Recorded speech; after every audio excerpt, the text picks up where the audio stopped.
be able to be armed. We will take all weapons.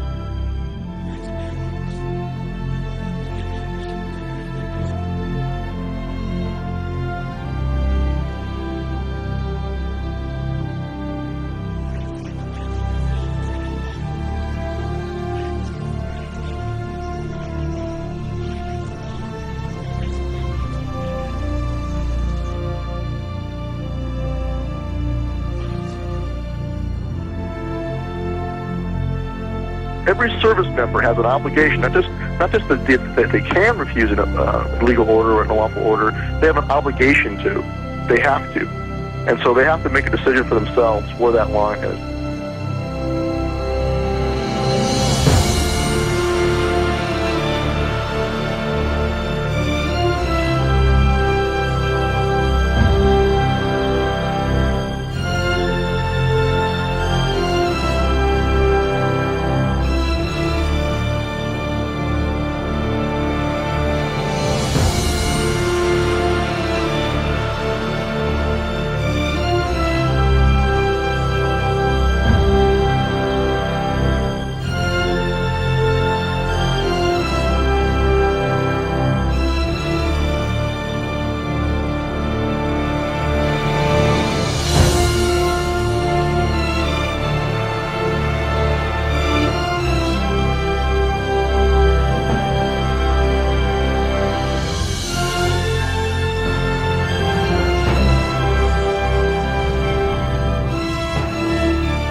That anyone can understand why these people, after 6 days, are still in this filthy, miserable convention center. Why are they still here? There's the freeway here. I tell you what I would have done, what I would still do, I would say, let them walk out of here. Let them walk away from the filth.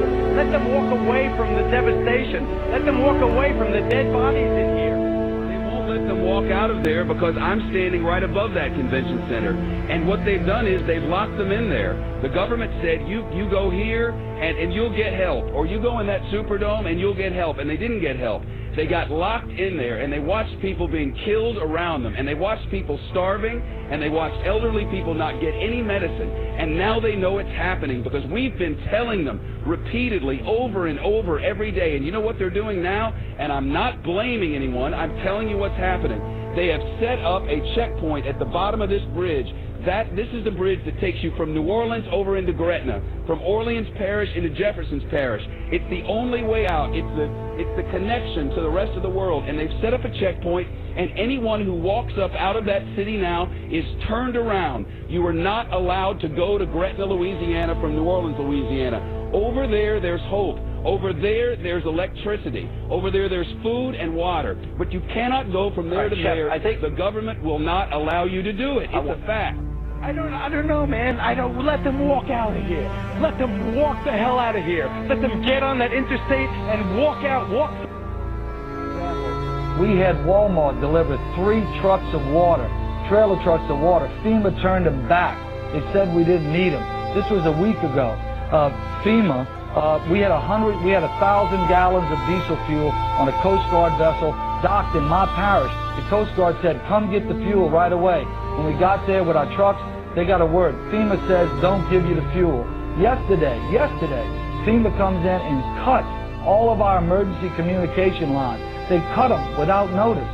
Our sheriff, Harry Lee, goes back in, he reconnects the line, he posts armed guards on our line and says no one's getting... That's why we issued our declaration of 10 orders that we will not obey.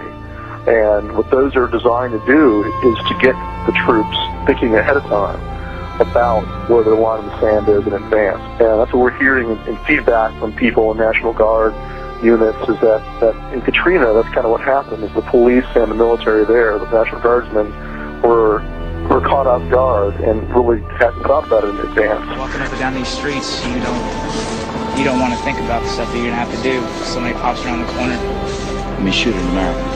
Yeah. And what we're hearing is that it won't be the same way next time. There'll be more who will say, no, I'm not going to do that.